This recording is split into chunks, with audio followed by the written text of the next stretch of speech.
Hello everyone, welcome to Genix. So आपने title देखा होगा कि आप इस वीडियो को एक बार समझ के एक बार सोचना, उसके बाद फिर तुम्हारा डिसीजन है, तुमको आगे चल के एग्जाम देना है, तो इसको अच्छे से सुनना एक बार बच्चों। ओके, आप देखो अभी अभी ज्यादातर बच्चे एक रेस में दौड़ने वाले हैं, और वो रेस क्या है? आईआईटी खड़गपुर की रेस है। आईआईटी खड़गपुर की रेस का कहने का मतलब है क्योंकि अभी जस्ट आपका एक दिन पहले आपका एग्जाम डेट्स का अनाउंसमेंट हुआ है, एग्जाम डेट्स आपके फाइनलाइज की गई हैं। तो अब एक दौर चलेगा, और वो चलेगा दौर आईआईटी खड़गपुर के एनालिसिस का। आपने लास्ट ईयर भी आईआईटी बॉम्बे के लिए आपने बहुत सारी एनालिसिस किया था, उससे पहले भी आपने आईआईटी दिल्ली के लिए भी आपने एनालिसिस किया था कि भैया जब जब ऑर्गेनाइजिंग इंस्टीट्यूट ने गेट पेपर करवाया है, उस प्रीवियस ईयर के क्वेश्चन को पैटर्न देख के तुमने एक एनालिसिस बनाया। एक्चुअली बताओ, उस एनालिसिस से तुमको क्या ही बेनिफिट मिलता है? कोई बेनिफिट मिला क्या? लास्ट ईयर जो जो पेपर सेट किया आईआईटी बॉम्बे ने, उससे पहले जब जब आईआईटी बॉम्बे ने सेट किया था, क्या उससे कोई भी चीज तुमको रिलेशन देखने को मिल रहा था कि मतलब ऐसा ही होगा, ऐसा ही होगा? या उससे पहले कोई ऑर्गेनाइजिंग इंस्टीट्यूट रहा होगा, उसने जिस जिस साल आपके पेपर सेट करवाए होंगे, तो क्या एग्जैक्टली वैसा ही पेपर रहा होगा? ऐसा तो नहीं देखने को मिला, ऐसा तो बिल्कुल देखने को नहीं मिला। तो इसमें ये सिर्फ अपने एक मन को सांत्वना देने के लिए आप ये चीज करते हो, बट आप एक चीज भूल जाते हो। आपका अभी प्राइम ऑब्जेक्टिव ये होना चाहिए कि इन सब एनालिसिस के चक्कर में आप कम से कम ने अपने दसों बीसों घंटे, एक दिन, 2 दिन, 3 दिन, 4 दिन, 10 दिन बर्बाद कर देते हो। इन द सेम मैनर जैसे जब एक रिजल्ट आता है, जब जब आपका रिजल्ट नहीं आया रहता है, उससे पहले आंसर की जो भागदौड़ लगती है बहुत लंबी चौड़ी लगती है, ठीक? तो जो चीजें आपके हाथ में नहीं है, उसके ऊपर आपका फोकस सबसे ज्यादा होता है। जो चीजें आपके हाथ में है, और वो क्या है आपके हाथ में? आपका प्रिपरेशन है। आपको इसके ऊपर ज्यादा विचार करना चाहिए कि भाई मैं नेटवर्क थ्योरी, मशीन्स में, पावर इलेक्ट्रॉनिक्स में, ईडीसी में, कम्युनिकेशन में क्या क्या चीजें मैंने कंप्लीट कर लिया है, क्या क्या चीज मैं और अच्छे से कर सकता हूं, कितना मैंने प्रैक्टिस कर लिया है, उस पर ज्यादा फोकस होना चाहिए।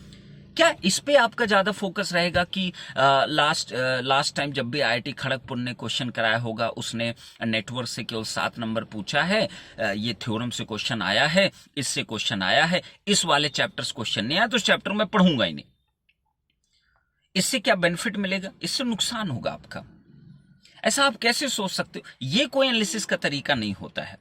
एनालिसिस का प्रॉपर वे मैंने आपको हर साल मैंने बताया, एनालिसिस का प्रॉपर तरीका होता है जिस भी साल आपके लास्ट के 5-6 साल का आपको पेपर को देखना चाहिए, जो एक ट्रेंडिंग मूवमेंट आपका चलता है, जो एरियाज टच किए जाते हैं, उस पर आपका एम्फेसाइज होना चाहिए।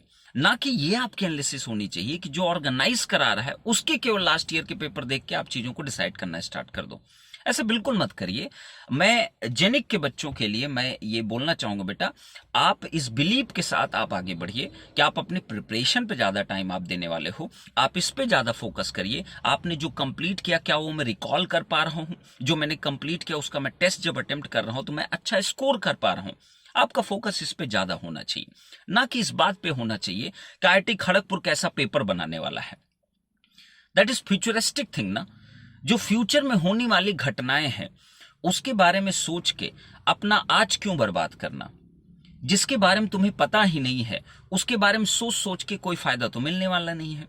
अगर अगर सोचो, दिमाग लगाओ जरा, अगर ऐसा होता कि सब लोग एनालिसिस ऐसे कर करके चीजों को प्रेडिक्ट कर ले जाते, तो हर साल फिर हर बच्चे के पास पूरा कंप्लीट ऑप्शन होता ना कि ये चीज आने वाली और मैं अच्छा करके आ जाऊंगा। बट ऐसा क्या होता है क्या? ऐसा नहीं होता है। तो इतनी छोटी सी नन्ही सी एकदम इंटेलेक्चुअल है, स्मार्टली आप सोच के देखो, आपको समझ में आएगा। ये एनालिसिस दिन भर करने से कोई फायदा नहीं होता है। एक बच्चा जो टॉप रैंक के लिए प्रिपेयर कर रहा होगा वो इन चक्करों में भी नहीं पड़ रहा होगा। उसका फोकस इस बात पर होगा लास्ट के 5 to 6 ईयर्स का जो आपका जो पैटर्न फॉलो हुआ होगा, उस पैटर्न पे वो ज्यादा वर्कआउट कर रहा होगा, ना कि इस बात पे कर रहा होगा सिर्फ कि आईआईटी खड़गपुर ने जैसा पेपर सेट किया है मैं सिर्फ उसको देखूंगा। नहीं, ये चीज आप ड्रॉप कर दीजिए। और अभी इस वीडियो से ये मैं क्लियर कर देना चाहता हूं, ऐसी कोई एनालिसिस जेनिक का कोई स्टूडेंट नहीं करेगा, रेस्ट कोई बच्चे करें। बट आप लोग मेरी जिम्मेदारी हो, तो मैं अपनी जिम्मेदारी को समझते हुए बोल रहा हूं कि कृपया करके बेटा इस तरीके के एनालिसिस में बिल्कुल मत पढ़ना। आप कभी गौर किए, हम लोग कभी ऐसी एनालिसिस नहीं लेके आते, कभी भी यूट्यूब पे इस तरह की चीजें हम कभी नहीं लेके आते हैं कि आईआईटी खड़गपुर के एनालिसिस प्रोवाइड करेंगे, कम्युनिकेशन का पेपर किस तरीके का आने वाला है, मशीन का पेपर किस तरीके का आने वाला है, नेटवर्क थ्योरी किस तरीके के पेपर। अगर इतना ही पता है तो सारे बच्चों का तो फिर पेपर निकल जाना चाहिए। जब पता ही सब कुछ है कि इस तरीके का ही पेपर आने वाला है तो फिर कितना आसान हो जाएगा ना चीजें। फिर कंपटीशन कहां बचेगा? कुछ नहीं बचेगा। ये कोई सेमेस्टर एग्जाम नहीं है, this is not a semester examination. Okay, तो don't do such kind of analysis. Better to आप एनालिसिस अगर करना चाहते हो, अपने ऊपर एनालिसिस करिए, अपने सब्जेक्ट के ऊपर एनालिसिस करिए, अपने मिस्टेक्स के ऊपर एनालिसिस करिए, अपने टेस्ट के पैटर्न पे एनालिसिस करिए, टेस्ट में जो मिस्टेक कर रहे हैं उसके ऊपर एनालिसिस करिए। That is going to very fruitful for all of you. Okay, तो इस तरीके की चीजों में आप बिल्कुल मत उलझिए। टाइम कम बचा है आपका, इस टाइम एक एक सेकंड, एक एक मिनट आपका इंपॉर्टेंट है।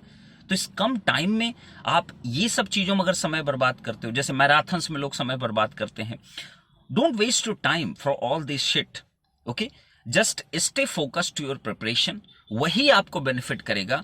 अदरवाइज बाद में बहुत लेट हो जाता है जब आपको ये सारी चीजें समझ में आती हैं, और ना ही कोई ये सारी बातें बताने वाला आपके लिए है। ओके, तो जेनिक के सभी बच्चों से मेरी रिक्वेस्ट है कि ऐसे किसी भी पचड़े मत पड़िए बेटा। आप सबको सिर्फ अपनी प्रिपरेशन उस पे पूरा फोकस रखिए, उसके एनालिसिस करिए, अपने टेस्ट के एनालिसिस करिए, अपने आप के एनालिसिस करिए, अपने मिस्टेक्स पे एनालिसिस करिए, अपने प्रीवियस ईयर जो क्वेश्चन सारे आए हुए हैं उसके ऊपर एनालिसिस करिए, अपने नोट्स को फॉलो अप करिए, उसको रिवीजन में दिमाग लगाइए, उस पर प्रॉपर एनालिसिस करिए, वो आपको बेनिफिट देने वाला है। ओके, चलो, तो मैं आशा करता हूं कि आपको मेरी बात समझ में आई होगी, और कमेंट करके जरूर बताइएगा अगर मैं कुछ मतलब कि सही डायरेक्शनल बात किया हूं तो आप कमेंट करके उत्साह बढ़ाइएगा, जैसे कि मैं आगे भी चल के आपको कुछ चीजें प्रोवाइड कर सकूं और आपके लिए हमेशा खड़ा रहूं। यही मेरी दुआ है भगवान से, और आप सबके लिए मेरा आशीर्वाद है। आप सबको ऐसे ही एंजॉय करते रहिए और अच्छा करेंगे। कोशिश करने वालों को हार नहीं होती, ये ट्रू होता है। ना कि सिर्फ बोलने से कोशिश करने से हार नहीं होती, ऐसा नहीं, करने से चीजें चेंज हो सकती हैं। Okay, thank you so much guys, love you all, bye bye, thank you so much.